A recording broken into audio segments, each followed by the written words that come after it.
irmãos e minhas irmãs, estamos hoje celebrando a festa da apresentação de Nossa Senhora. Então, nesse momento, nós vamos refletir muito sobre a Virgem Maria como modelo daquela que serve, daquela pessoa que se encontra no serviço de se entregar cada dia mais a Nosso Senhor. Hoje nós vamos começar pelo nosso salmo de hoje, que foi o nosso cântico do Magnificat.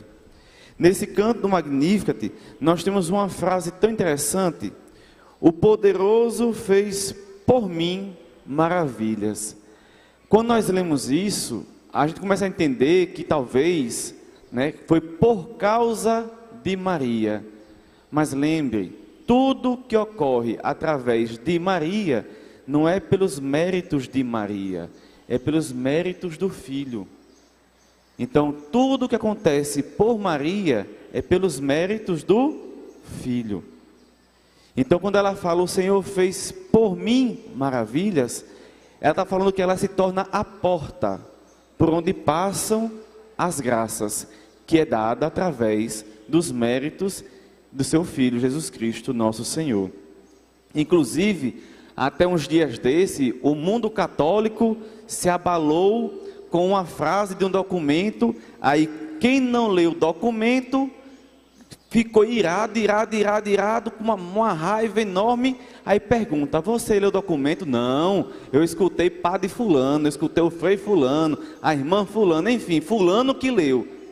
Nunca tome uma posição, uma opinião com disse-me disse. Sempre vá na fonte. Isso é para qualquer coisa, política, religião, família, tudo. Se você não viu, se você não leu, não lhe cabe dar opinião. Então, o que é que o documento diz? Diz que o título de mediador é dado a Jesus Cristo. Mas você entende o quê? Que Maria, como cooperadora, ela está ali ao lado do Filho. O Filho é aquele que nos dá a graça do Espírito, porque quem concede as graças é o Espírito Santo pelo pedido do Filho, que veja, eu vou para o Pai e vos envio o defensor. Não disse eu vou e minha mãe vai fazer isso. Não, eu vos envio o defensor. Só que se a gente realmente fosse cristão, católico, a gente botaria nossos neurônios católicos para funcionar.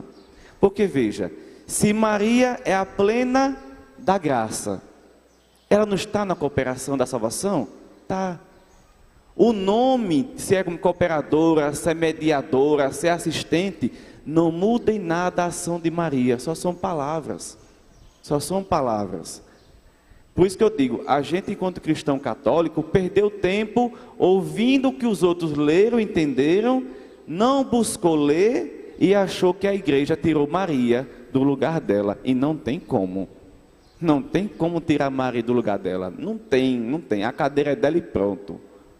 Então Maria, aqui na terra a gente pode usar vários nomes, mas nunca vai exprimir o valor que tem Maria para a igreja. Chamamos Maria de modelo de igreja, ainda é pouco.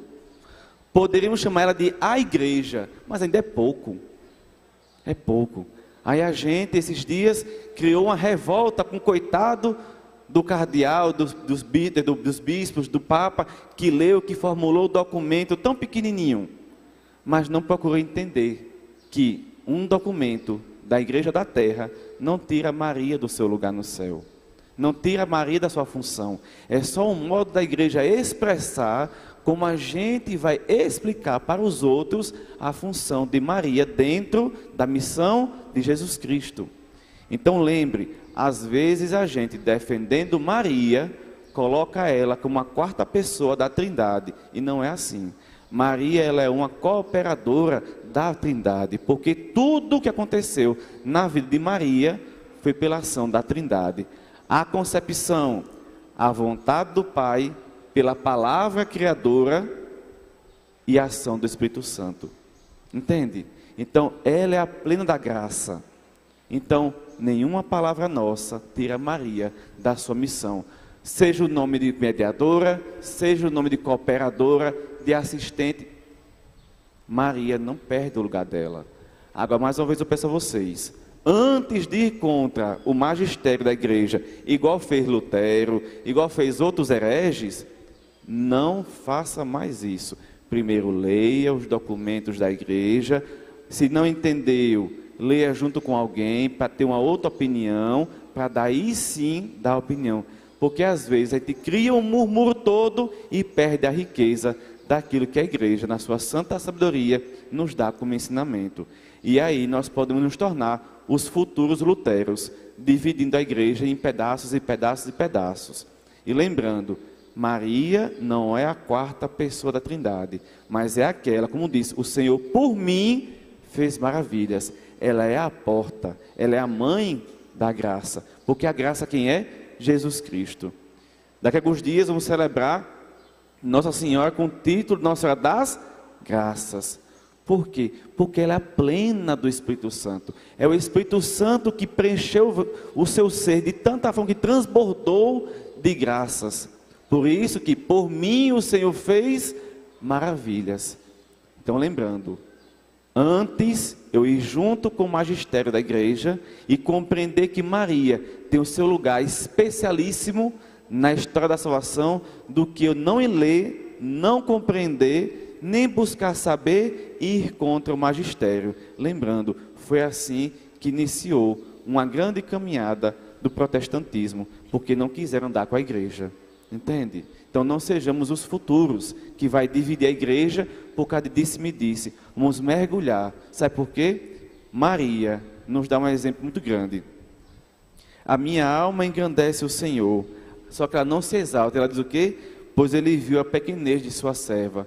Pois um filho de Maria, ele se reconhece humilde e pequeno perante aqueles a quem Deus confiou a regência de seu povo.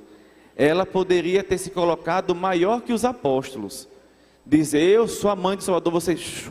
Não, ela seguiu junto com os apóstolos, a quem o próprio Filho confiou a eles a regência da igreja.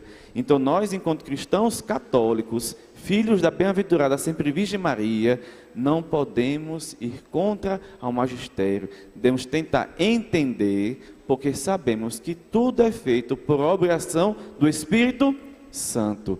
Se eu crio contendas, não é ação do Espírito Santo. Se eu crio revoltas, sem ter lido, sem ter aprofundado, eu não estou agindo com o Espírito Santo. Eu estou agindo com o espírito de revolta.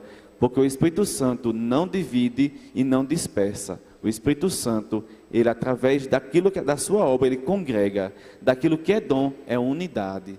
Então com Maria, eu aprendo a escutar a voz do meu Senhor. Então é assim que a gente age.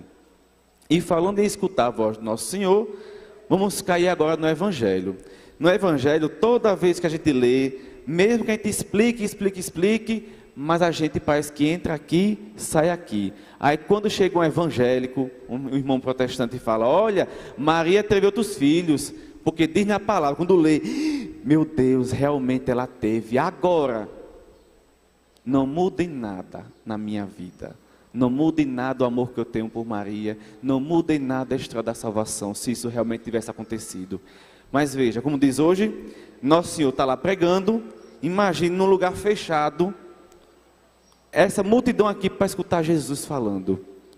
E lá na porta chega Maria e os irmãos de Jesus. Aí chega um, oi, tua mãe está aí. Tua mãe e teus irmãos. Aí diz, eita, está vendo que Maria teve outros filhos? Claro, olha aqui o restante. Quer mais? Só você olhar para a terra toda, são 8 bilhões de filhos. Acha pouco, espere nascer mais. Então os filhos de Maria não são filhos do ventre dela, assim como veio Jesus. São filhos através da maternidade que Deus confia a ela para a igreja. Então ela se torna a mãe da igreja, porque ela está o tempo todo abarcando os seus filhos embaixo de si.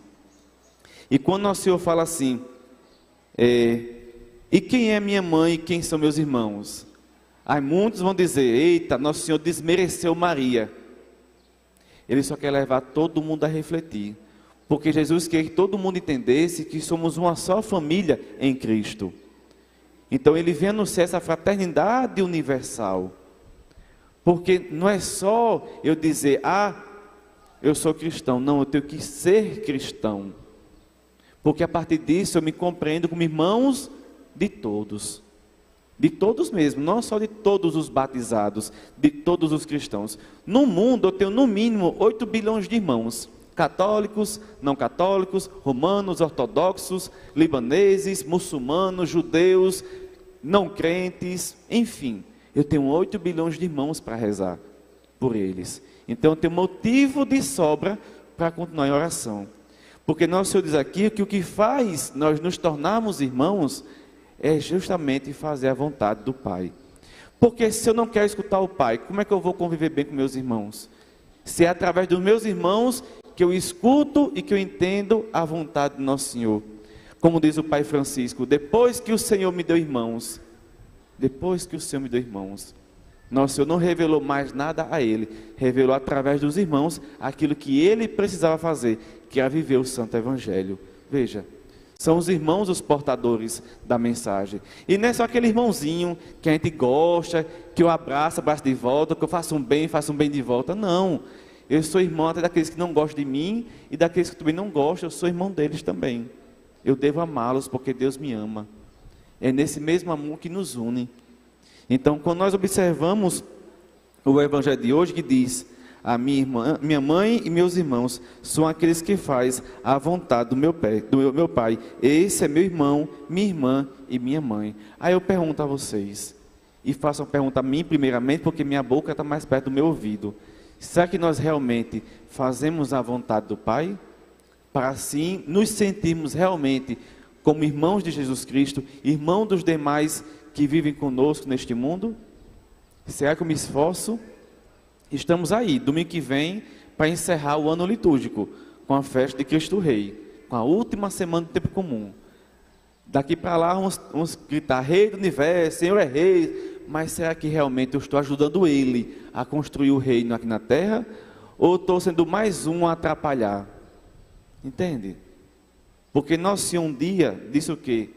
Que as portas do inferno, que a força do inferno não prevalecerá sobre a força da igreja, não é isso? Que o inimigo nunca iria destruir a igreja, mas através de eu não ouvir e não fazer a vontade do Pai, eu estou fazendo destruição de dentro da igreja para fora. Inclusive, como eu falei no início, por não escutar o magistério, eu estou sendo mais um a destruir a igreja de dentro para fora. Isso é fazer a vontade do Pai? Isso é ser um filho de Deus? Criar divisões, criar brigas e intrigas? Não. Aprendamos com Francisco a fazer a vontade do Pai. Aprendamos com Nossa Senhora a ser repleta do Espírito Santo, por obra e graça, e vontade e mérito de seu Filho Jesus Cristo, nosso Senhor. Então, que essa festa da apresentação de Nossa Senhora, nós consigamos nos espelhar nela, para sermos para os outros intercessores, mediadores, ou como Jesus, caminho para todos se encontrarem na casa do Pai, seguindo e praticando e vivendo a vontade do Pai. Louvado seja nosso Senhor Jesus Cristo.